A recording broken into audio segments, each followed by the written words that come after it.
With the success of the first Sonic game, a sequel only made sense for the 16-bit version and the 8-bit version.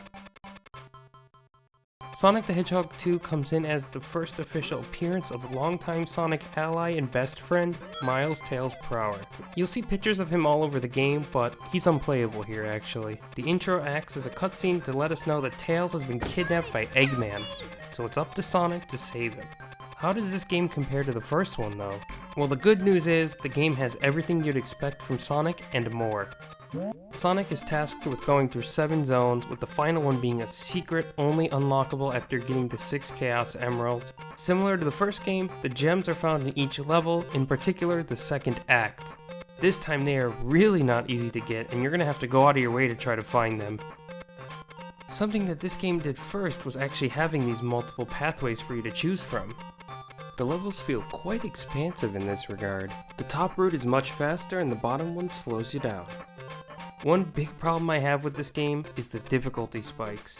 In my experience, the first game felt like an upward trajectory, getting harder and harder and harder as it went on.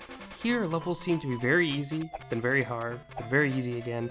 You might beat a level in 30 seconds, and then get stuck on a boss and keep dying for almost 30 minutes. The difficulty is further affected depending on which version you play. There's a Game Gear and a Master System version just like the first one, and the bosses are pretty unforgiving on the Game Gear one. While on the Master System, they don't really pose much of a threat. Going back to the levels for a second, we're blessed with all originals this time around. Sonic 2 takes the unique gimmicks from 1 and turns it up to 100.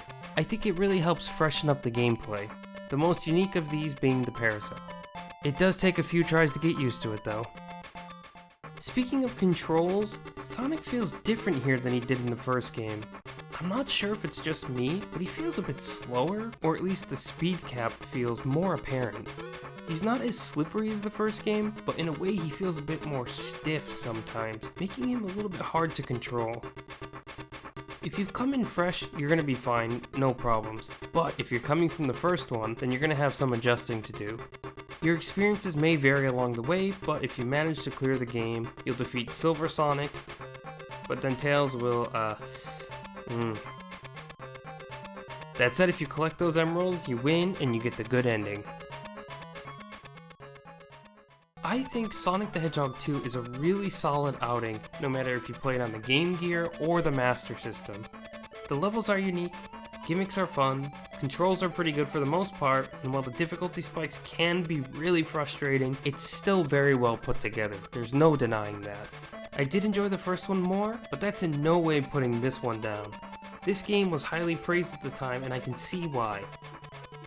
Sonic the Hedgehog 2, 2 for 2 in 8-bit. Shadows died!